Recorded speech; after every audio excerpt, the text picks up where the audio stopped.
Hi, good evening, and I'm James Goodale for the Digital Age. We got a great show tonight with a guy who should be in the Guinness Book of Records for editors. He has been the editor of Newsweek, New York Magazine, The Daily News, Esquire. No one can top that record, and no one ever will. We want to talk to him about how he did it. We also want to ask him, since he was editor of Newsweek, you know, what's going to happen to the news magazines? Are they going to make it or not? So, welcome, Ed Kosner. Hi, Jim. You've written a book. I have indeed. And here it is. It's News to Me. And then there's a little coda to that.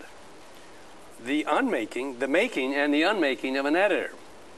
You have stated jobs and you have left jobs. That's correct. Sometimes under your own steam and sometimes not. And I guess that's what you have there for the coda. So I think, you know, we could do this show, hey, when you got bar mitzvahed, when you went to Newsweek, da-da-da. And I'm going to do a little bit of that, but I thought it'd be a little irreverent and do it another way. And I've got a little clip here I want to show you. Okay. Ed has a sterling reputation, and, you know, he has created high levels of buzz and low levels of buzz. So, you know, medium buzz and moderate buzz. And medium and moderate where buzz. Did he create the high buzz? Well, I think, you know, Ed, obviously, at New York Magazine, you know, you were huge and hot.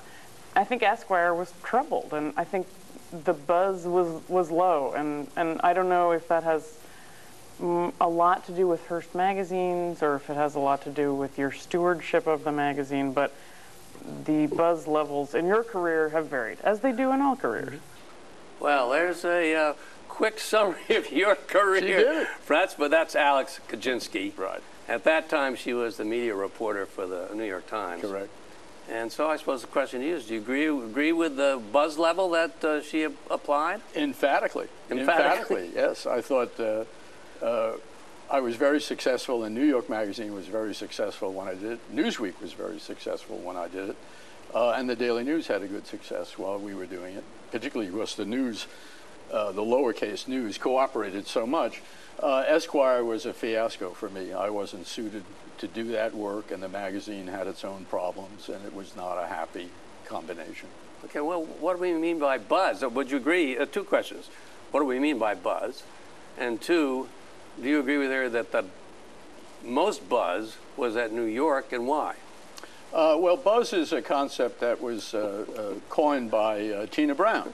Who is? Who is the former editor of Vanity Fair and The New Yorker, where she created a lot of buzz, and then the editor of her own magazine called Talk, where she created zero buzz. So she was hoisted by her own buzz, or in any event, buzz means the kind of chatter that's generated by a magazine that draws a lot of attention to itself, sometimes by the quality of the magazine and sometimes by things that just happen. New York Magazine created a lot of buzz, but when I was the editor of Newsweek, and during the Watergate period and thereafter, the concept of buzz didn't exist. But had buzz existed, Newsweek had a lot of buzz in those days. Well, talking about New York Magazine, New York Magazine's always been an interesting magazine. It was started by Clay Felker. It's the prototypical city magazine. Everyone knows what it is. Sometimes you wonder, you know what it is, but you sometimes wonder what's going to be in it. Is it going to be news? Is it going to be entertainment?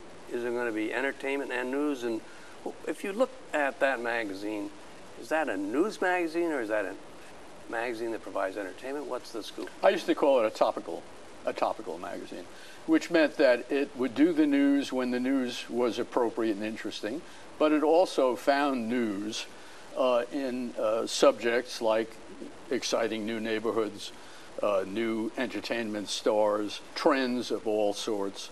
The most fun I had doing New York Magazine were the trend stories that we developed, and some of the trends were very exciting at the time, but when you think about them now, they were quite evanescent. There was one called Forever Single, when people were convinced that people would never get married again. Well, that went by. There was another famous story we did called Downward Mobility, which was about the fact that people weren't living as well or doing as well as their parents did. Now, to some extent, that's still true, but a lot of people who were of that generation made a lot of money and did very well. We did a cover called Restaurant Madness, which was about the first great outbreak of restaurants around New York and the mania for food. So, and we even did one called Forget the Hamptons, Now It's Country Chic. But if you notice, the Hamptons is still there and bigger now. So not all these trends were so solid, but at the same time, they caused a lot of interest. People liked them. Now, you had your first boss there, overall boss, was Murdoch. Was Rupert the owner, Murdoch. The proprietor. Yeah. What did you think of Rupert Murdoch? I had a wonderful time working for Rupert Murdoch, and I have the greatest regard for him. I think Murdoch is one of the few geniuses, and I use that term seriously, in the media business. Rupert is just smarter and has more vision and harder working than anybody else. And he anticipated trends, he created trends, and he also was a very good man to work for. He was honest, he was straightforward, and the tougher things got, the nicer he got, which is a mark of character, I think. Now, he was succeeded by Henry Kravis, who's a famous buyout king, had cut a big swath around on New York. What did you think of Henry Kravis? Well, Kravis was not really the proprietor in the sense that Murdoch was. Kravis was the head of one of his syndicates, which was called K3, I believe, which bought the Murdoch magazines and a lot of other properties in an effort to establish a big new media company.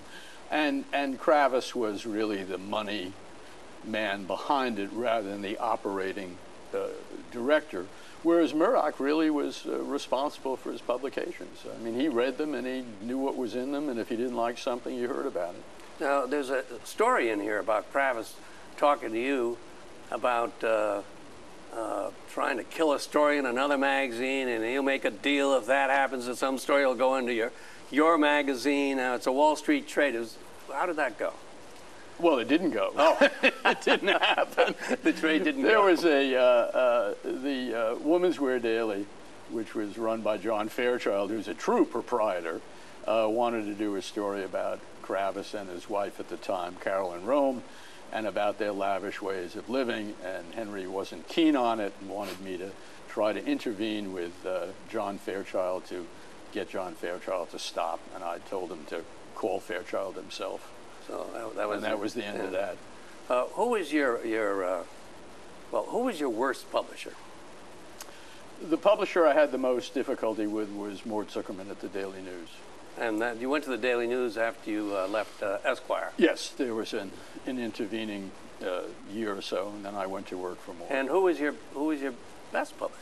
I think Murdoch was the best publisher, although I think Katherine Graham also. And I want to say also that the Hearst people, the company was then run by Frank Bannock, and they are excellent. They are real magazine people, and it was a pleasure. I mean, it didn't work out very well for me, but it was a pleasure to work with them. And Kay Graham was totally dedicated to making Newsweek and the Washington Post newspaper as good as they could be. There was never a conversation about budgets. There was never a conversation about alienating advertisers. Her only concern was how can Newsweek be better, fairer, faster, do a better job. Rupert is the most professional who keeps tabs on all his operations. There are many more now than there were then, but who read the magazine and never made an inappropriate request. In fact, he never criticized. Did Kay Graham make inappropriate requests? No. And in the case of Rupert, he would manipulate and has manipulated the political coverage of his newspapers, but none of that ever took place at New York Magazine. Now, Kay Graham ultimately yes, she did. Across, but before we get to that, was this the best part of your, most satisfying part of your magazine career? Newsweek? Newsweek? It's the part I'm proudest of. I mean, I had the most fun at New York Magazine. And Newsweek in those days is a lot different than it is today. I'm sorry? Newsweek then, yes, as a news magazine, had a different position, wouldn't you say, Well, But there are so few media outlets, and they were at that point, and they were at the top. oh, of course. Oh, I Yeah. understand your point. Yeah. No, there was very little national media at that time. I mean, the Times was not a national newspaper in the 1960s and 70s. The Wall Street Journal was essentially a business paper. USA Today didn't exist. And the network news operations were a lot less elaborate than there was. There was no cable TV. There was no news or talk radio. So Newsweek and Time, and to a certain extent U.S. News, were very influential national publications that both reflected and set the agenda of interest then. And one time you were at a party, trying to take you through your career here, Yes. and Joe Alsop, who was a famous Yes. Washington figure, columnist, writer, thinker, meddler, name it, and this party was at Kay Graham's house, came up to you and said, "Hey, boy, don't let Newsweek go soft." He did indeed. What does that mean? Well, for two things. I realized after the fact that Kay Graham's world was a court, and she had a number of courtiers who surrounded her, and she was the queen of the court. They were elliptical. They had all in fact, had I read the book of The Courtier by Castiglione, I would have had a better sense of how to operate. So when Joe Alsop, who was one of the main courtiers, took me aside and said that was a real message from the Queen. But when you went to a Kay Graham party, Yeah, and you went to Bronx High School of Science, correct. did you say, "Geez, I'm a little bit out of place here"? No, You didn't? No, I didn't feel that. I enjoyed being there, and I thought I deserved to be there, so I didn't have a problem with that. Okay, so Alsop's trying to send you a message. Right. Well, And the issue was yeah. that I came to believe, when I was known as the hardest of the hard news people. What does hard news mean? Hard news is serious world events, national events, politics, real important policy and developments. I was known as the hardest of the hard news people at Newsweek. But when I took over the magazine as editor in the mid-1970s, I got a very strong gut conviction that the magazines had to broaden their appeal. In those days, Time and Newsweek mostly did political leaders, business leaders, occasionally important novelists or painters, but it was the syllabus was pretty serious. And I felt that there was another kind of news, again, involving trends, like the graying of America and the litigious society. And also at this time, blockbuster movies were developing for the first time since Gone with the Wind. I mean, when The Exorcist came out, or Jaws, these were major popular cultural events. And lastly, a whole new world of entertainers was coming forth. Bruce Springsteen, Steve Martin, John Belushi, and in fine arts, Luciano Pavarotti. These are great stars who are still stars 30 years later, except for poor Pavarotti, who's sick now. And I felt that for the news magazines to survive, they had to embrace a lot more of the things that were going on in the world. And I think I took it a little too far, and probably did more entertainment than I should have done. So that's what he was referring to. So he was worried about the magazine, or Kay Graham was worried about it. Losing its authority because And of, being more an entertainment vehicle than hard news or vehicle. seemed to be. Yeah. And But in fact, that's the path that they've all taken. I was just ahead of my time. but maybe too far ahead I of was your too time. far. Oh, Yeah, yes, I 'cause was we 10 years. I was 10 years ahead. You two had, Absolutely. And so what happened? Well, on the in a weekend in June, when the Pope was going to Poland for the first time, I chose to put on a cover of Newsweek about horror movies coming up in the summertime. And I did that because the Pope was going to come to America 2 months later, where he was going to have a huge event at Yankee Stadium, and I believe tour the country. And I thought, for Newsweek's purposes, that it would be a lot better to have the Pope in America rather than months earlier. And in any event, it was an unfortunate juxtaposition, and that, I think, was the culmination of her dissatisfaction with me. And so But I guess the thing about your story here is, I mean, you had a great career there.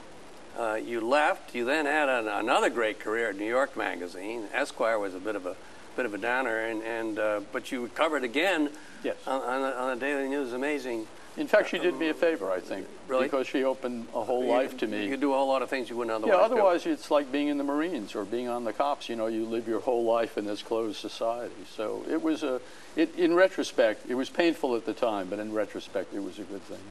Well, let's talk a little bit about what you just indicated, that you were ahead of your time, and now we've come to the point where in the age of the internet, and the issue becomes whether these news magazines, which played an important role in the United States, Time, Newsweek, U.S. News and World Report, are going to make it. And you say in your book, the crisis of confidence that's going on now with respect to magazines is totally technological. And everyone is worried about responding to the net, so news becomes a commodity. What do you mean by that? Well, what I mean is that news is a wide and deep territory. A lot of news is kind of commodity news. The latest divorce, a plane crash in Russia. Interchangeable. Interchangeable, and you can pick that up when you go to your home page or go to Google News on the computer. You hear it on the radio. You can get it on your cell phone if you want. And so a lot of news is really now just out there, and anybody can propagate it. And there are websites now that just aggregate everybody's stuff. And okay, well, as long as you talked about a website. Yes. You know what I've got here? I've got a little bit of Newsweek's website. Oh, okay. And this is what Newsweek is doing to get readers to read Newsweek. And the event I'm going to show you in this internet clip relates to a story that's in Newsweek. So why don't you take a look at it? The story literally. We have an exclusive behind-the-scenes look at the recently revamped Shamu show at SeaWorld in San Diego. And for the first time in more than 2 decades, the trainers led a novice in the tank with the killer whales. They put NBC's Peter Alexander through a crash course to make that a splash course in orca training. Peter, how'd you do? Well, we'll find out what you think is the answer to that question, Matt. First of all, this is close enough for most people, but we got in there with her. Why don't we bring her on up, guys? Bring Corky up if you would. 1 sec, I'll introduce you to my new friend. She is really the star of the show here, and she's huge, as you can see for yourself. She's the one they put in charge of training the trainers, and one of the first things they taught me, hi baby, how are you, is that she eats about 190 pounds of fish every day. Hi, baby. How are you, Ed Kosner? It's a whale of a story. All right, look, what's going on here? I don't know. It's news to me, as someone once said. It's news to me. This is part of the. This is part of the Newsweek website connected to MSNBC. Yeah, is that it? It's the Newsweek website. Yeah. And they're showing clips from NBC. Yeah, well, they're doing anything that will tie into a story they're going to do on whales. Okay. I see. All right. So now the question is, what does this tell you about Newsweek today?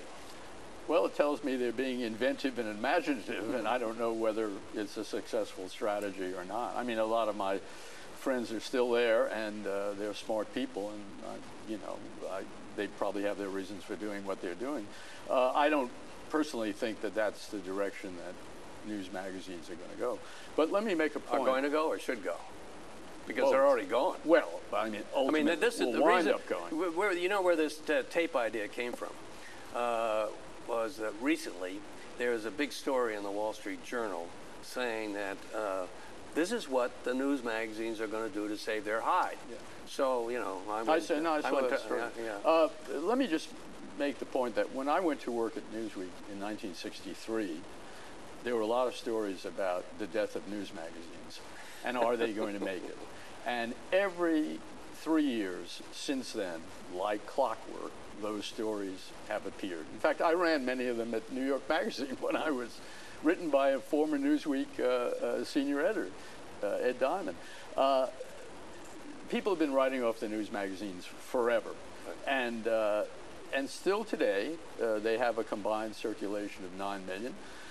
They carry a lot of advertising. Time and Newsweek make money. U.S. News perhaps breaks even, maybe makes a little or loses a little.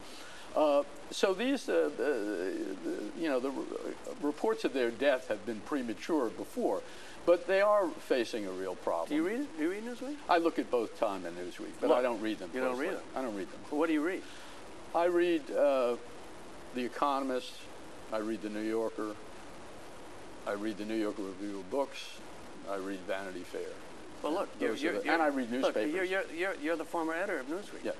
But you don't read the magazine. No, I don't read it. Well, then, how can you say that, as you just said a few minutes ago, that reports of their death are premature? I said they have been premature in the They past. have been premature. No, I said that this is a different crisis that they're facing. You know what you say also in connection with this, that the only way the magazines have survived presently by putting out exciting scoops, dressing and packaging their news so that journalism can become entertainment. So, is that what the future of these magazines are? No, I don't think so. I think the future of the magazines is these news magazines. Of the news magazines right. is more analytical, and I think Rick Stengel, who's taken over at Time magazine, has said that that's the direction he wants to go in. Now, 20 years ago, Mort Zuckerman, who I later went to work for at the Daily News, tried to recruit me to edit U.S. News and World Report in Washington. And at that time, I told him that I thought that the magazine should try to become, U.S. News should try to become an American version of The Economist, to give up some of the circulation, but to become the most intelligent, the most analytic of the three news magazines, and appeal to the really highest demographics, the smartest, most important people who needed smart information, that they couldn't compete any other way. That's not the direction that they took. Well, I mean, you have these ideas, you tell them to Mort Zuckerman about The Economist, and The Economist probably is the way Time magazine was in the 1930s and 40s. Maybe a little bit the way the Newsweek was at the beginning of your tenure, a little bit. Yeah. And you have all these good ideas, and no one listens to them. Maybe you're just old-fashioned. Have you ever thought about that? That could well be true. So it's their problem, though, not mine. You say that news magazines shouldn't become entertainment magazines. Yes, I don't think they can survive with that. Well, now I'm getting to bore in here. If they become entertainment magazines, what happens? Well, then they're competing with a whole other raft of magazines that are going to be more entertaining. Well, now you've looked at Newsweek. You haven't read it.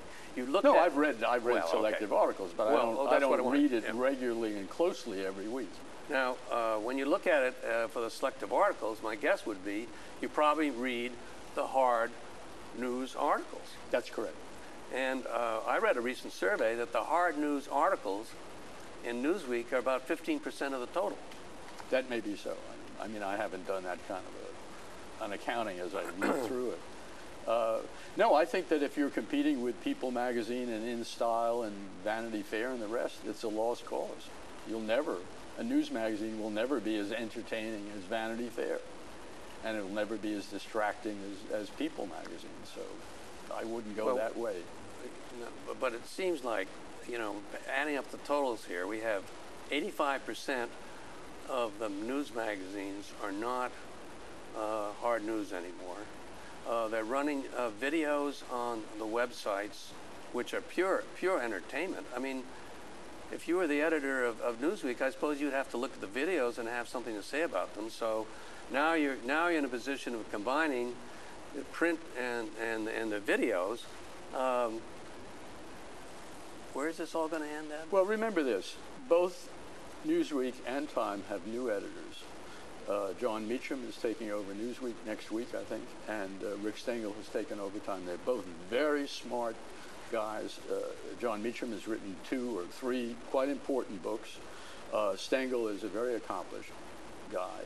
And I think that these two men are going to take these magazines in another direction. I think they're going to be the way.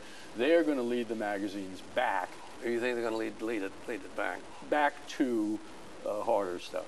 Now, if they don't, where's the public, the general public, going to get the kind of information they were able to get out of Time Newsweek? Because we have 4 million people who used to get the hard news when Ed Kosner provided it.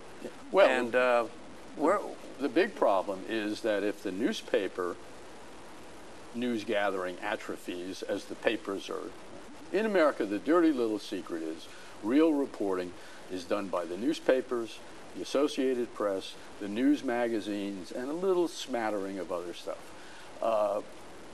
Everybody else, the electronic media, basically gets their ideas, and certainly the bloggers get all their stuff from newspapers and then proceed to embroider it and give their opinions.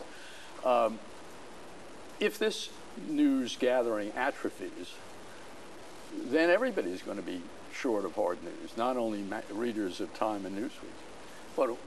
But the elite will get their news. Yes. I mean, you say in here yes. that you because think... they have to. They have to. They have to. They have to know what's going on. But what does that do to the country, where we have a country that's fully informed by the news magazines, by the TV networks, by newspapers, and now only a selected few? What is that's not a recipe for a good political society. I'll tell you that. Well, so should this title of this book be "It's All News to Me"? Because you covered all types of news, you had entertainment, and it didn't make any difference to you. And in fact, news to you was a commodity, or is that unfair? No, it was not a commodity at all. It was the heart and soul of what we were doing. Well, Ed Kosner, I want to ask you the question. Will the news mags make it? My answer is yes, and they're going to make it in a form that's significantly different. There may only be 2 of them, not 3. They may have smaller circulations than they have now. But I think that when we get together 10 years from now for this show, be up in heaven, wherever we do it, you'll find that Newsweek and Time will still be here, and their websites will be a lot better than what you're talking about now. But you, 2 out of the 3, which one do you think? I don't think U.S. News. U.S. News won't make it. I think U.S. News is morphing into a kind of a service magazine now. Best colleges, best law schools.